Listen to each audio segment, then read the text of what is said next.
May mga lalaking hindi maingay. Hindi sila palabiro sa lahat, hindi sila naghahabol ng atensyon at hindi rin sila laging nasa gitna ng eksena. Pero pansin mo ba, sila ang kadalasang hinahabol. May kakaibang presensya, tahimik pero ramdam. Hindi sila nagpapakita ng desperasyon at doon nagsisimula ang atraksyon. Sa mundong puno ng pagpapapansin, ang lalaking kontrolado ang emosyon at salita ang nagiging misteryo. At ang misteryo, laging may hatak. Kung gusto mong matutunan kung paano buuin ang ganitong klaseng aura at presensya, siguraduhin mong nakasubscribe ka.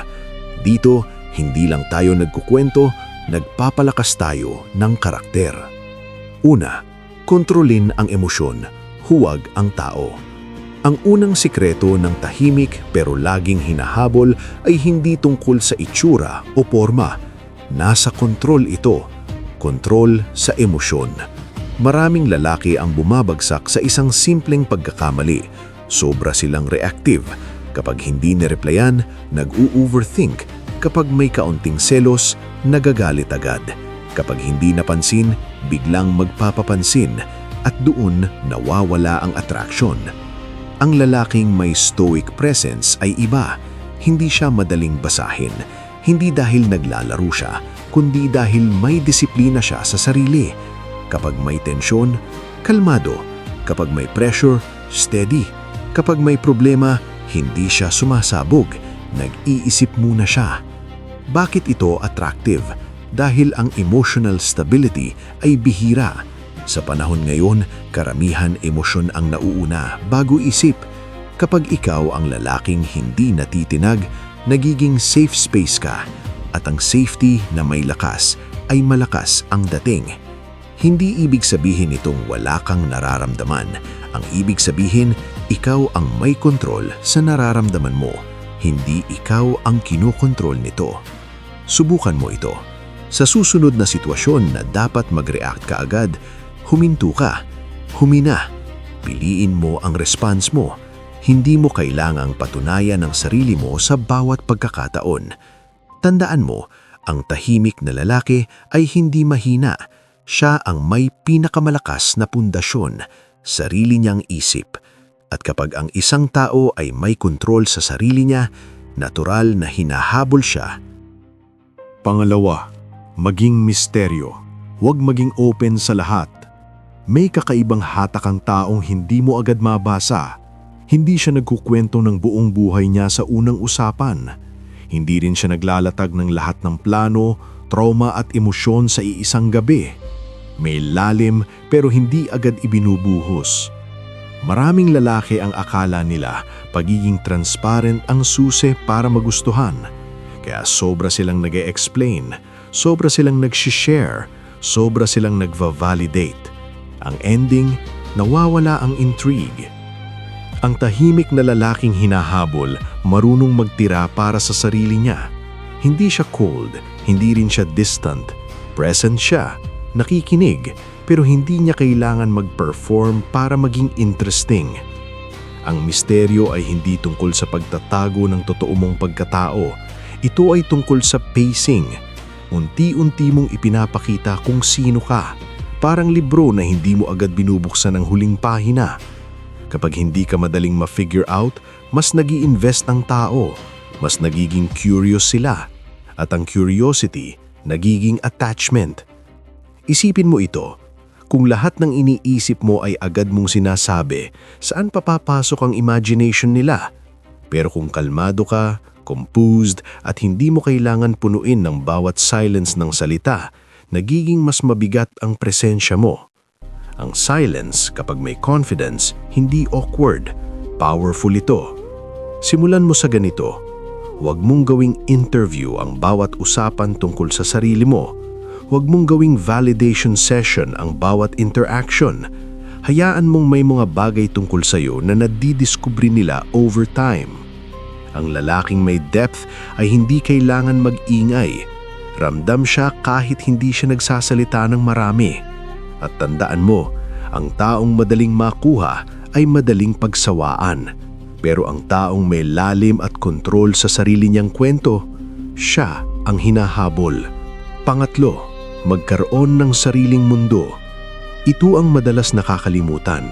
Ang lalaking laging hinahabol ay hindi umiikot ang mundo sa isang tao lang. May sarili siyang direksyon, may sarili siyang misyon. Kapag ang isang lalaki ay ginawang sentro ng buhay niya ang isang babae, nawawala ang balanse. Lahat ng oras, atensyon at emosyon doon na umiikot. At kapag naramdaman ito, bumababa ang attraction. Bakit? Dahil ang sobrang availability ay nagmumukhang desperasyon. Ang stoic na lalaki ay may focus, may goals, may routine, may ginagawa siya kahit walang nakakakita, kahit walang pumapalakpak, at doon nagiging attractive. Kapag alam ng isang tao na hindi mo kailangan ng presensya niya para maging buo ka, mas pinipili ka niya dahil hindi ka naghahanap ng completion, buo ka na. Hindi ito tungkol sa pagiging distant, hindi ito laro ng magpapahabol ako. Ito ay tungkol sa self-respect. Kung may passion ka, palakasin mo. Kung may skill ka, hasain mo. Kung may pangarap ka, trabahuhin mo araw-araw. Ang lalaking may sariling mundo ay may natural na confidence. Hindi siya naghahanap ng atensyon dahil abala siya sa pagbuo ng sarili niya. At may kakaibang dating ang taong may direksyon, parang may gravity. Hindi siya nanghihila, pero kusang lumalapit ang iba. Sa huli, ang attraction ay hindi hinahabol, ito ay epekto. Kapag kontrolado mo ang emosyon mo, may lalim ka at may sarili kang mundo, hindi mo kailangan magmakaawa para piliin. Ikaw ang nagiging pagpipilian. Pang-apat, huwag kang madaling makuha. May islang katotohanan na ayaw aminin ng marami. Mas pinapahalagahan ng tao ang bagay na pinaghihirapan nila. Ganun din sa attraction. Kapag masyado kang available, masyado kang mabilis mag-adjust at masyado kang laging nandyan na lang kahit hindi ka priority, unti-unting bumababa ang value mo sa paningin nila. Ang tahimik pero laging hinahabol na lalaki, marunong mag-set ng boundaries. Hindi siya basta-basta tumatakbo kapag tinawag. Hindi siya nagka-cancel ng plano para lang maghintay sa baka. May respeto siya sa oras niya at mas lalo sa sarili niya. Hindi ito pagiging suplado. Hindi rin ito pag-aarte. Ito ay pagiging grounded. Kapag sinabi mong busy ka talaga. Kapag may commitment ka, inuuna mo yon. Hindi mo kailangang mag-explain ng mahaba para lang hindi ka magmukhang masama. Ang taong may standards ay may natural na aura ng value at ang value hindi binibigay ng libre. Pinapakita ito sa consistency. Subukan mong bawasan ng sobrang pag-reach out. Huwag mong gawing ikaw lagi ang unang nagme-message. Huwag mong gawing obligasyon ng sarili mo sa atensyon ng iba. Hayaan mong maramdaman nila ang space kapag wala ka. Kapag nasanay ang tao na palagi kang nandyan, hindi nila mararamdaman ang presensya mo. Pero kapag may control ka sa availability mo, nagiging mas meaningful ang oras na binibigay mo. Remember this, hindi ka reward para sa kahit sino. Ikaw ay isang tao na may sariling buhay, sariling direksyon, at sariling standards. At kapag naramdaman nila na hindi ka madaling makuha, mas lalo kang hahabulin. Panglima, panatilihin ang tahimik na kumpiyansa.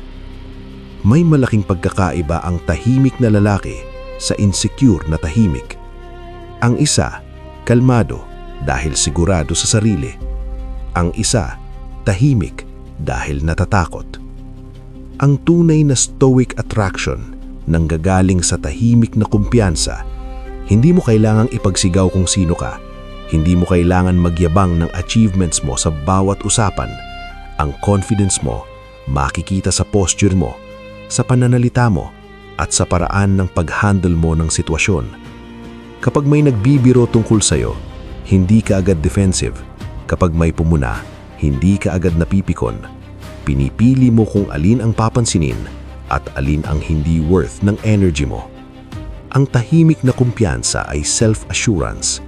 Alam mo ang strengths mo, pero alam mo rin ang weaknesses mo. At hindi ka threatened kapag may mas magaling sa'yo. Maraming lalaki ang nagkakamali sa pag-try maging alpha sa pamamagitan ng pagiging dominant o controlling. Pero ang tunay na lakas ay kontrol sa sarili, hindi sa ibang tao. Kung gusto mong i-build ito, magsimula ka sa maliliit na bagay. Ayusin mo ang tindig mo. Magsalita ka ng malinaw pero hindi mabilis. Panatilihin ng eye contact nang hindi nakikipagpatigasan. At higit sa lahat, gawin mo ang mga pangako mo. Consistency builds confidence. Kapag alam mong tumutupad ka sa salita mo, hindi mo kailangan magpanggap. Sa dulo, ang tahimik na kumpiyansa ang pinakamalakas na anyo ng attraction. Hindi ito maingay, hindi ito pilit. Pero kapag pumasok ka sa kwarto, nararamdaman ka. At ang ganitong klase ng presensya, hindi hinahabol. Ito ang hinahabol. Pang-anim, maging emosyonal na matatag kahit may pressure. Dito talaga nasusubok ang stoic attraction, sa pressure. Madaling maging kalmado kapag maayos ang lahat, pero kapag may selos, misunderstanding o biglang lamig ang pakikitungo, doon lumalabas ang tunay mong lebel. Ang lalaking laging hinahabol, hindi agad nagpapanik kapag may pagbabago. Hindi siya nagdo-double text dahil lang hindi na-replyan. Hindi siya gumagawa ng esena para lang makuha ulit ang atensyon. Bakit? Dahil hindi siya umaasa sa external validation para maramdaman ang value niya. Kapag may tension, hindi niya tinataasan ng emosyon, binababaan niya. Mas lalo siyang nagiging composed. At sa totoo lang, dito mas tumataas ang attraction. Isipin mo, sa gitna ng drama, ikaw ang steady. Sa gitna ng confusion, ikaw ang malinaw mag-isip. Natural, mas nagiging anchor ka. Emotional stability is rare. At kapag rare ang isang bagay, nagiging mahalaga. Hindi ibig sabihin wala kang pakialam. May pakialam ka. Pero hindi ka kontrolado ng emosyon mo. Marunong kang maghintay. Marunong kang mag-obserba. Marunong kang mag-decide ng hindi dala ng init ng ulo o takot. Subukan mo ito. Kapag may sitwasyon na gusto mong mag-react agad, bigyan mo ng 24 hours kung kaya. Tingnan mo kung ganun pa rin kabigat ng pakiramdam kinabukasan. Madalas, hindi na. Ang lalaking kayang kontrolin ang sarili niya sa gitna ng pressure ay nagiging emotionally safe at emotionally strong at the same time. At sa mundo ngayon na maraming impulsive at reactive, ang ganitong klase ng presensya ay bihira. At ang bihira, hinaabol. Pang-7, piliin ang sarili mo araw-araw. Ito ang pinaka-core ng lahat. Kahit gaano ka ka-stoic, kung hindi mo pinipili ang sarili mo, babagsak ka rin sa huli. Ang lalaking laging hinahabol ay hindi nagmamakaawa na manatili ang isang tao sa buhay niya. Hindi dahil wala siyang pakialam, kundi dahil alam niya ang worth niya. Kapag may umalis, hindi siya nagbebeg. Kapag may hindi pumili sa kanya, hindi siya naghahabol para baguhin ang isip nito. Masakit? Oo, pero mas mahalaga sa kanya ang dignidad kaysa pansamantalang atensyon. Kapag umalis ka, kung hindi ka nila tinatrato ng tama, mas nag-iingat sila, mas pinapahalagahan ka nila. Hindi dahil tinatakot mo sila, kundi dahil ramdam nila na hindi ka dependent. Sa dulo, ang stoic attraction ay hindi teknik, hindi ito strategy para manipulahin ang iba. Ito ay resulta ng lalaking may disiplina, may direksyon, at may respeto sa sarili. Kapag pinili mo ang sarili mo araw-araw, sa habits mo, sa standards mo, sa mindset mo, hindi mo kailangang maghabol. Dahil ang taong may solid na pundasyon, hindi naghahanap ng validation. Siya ang hinahanap.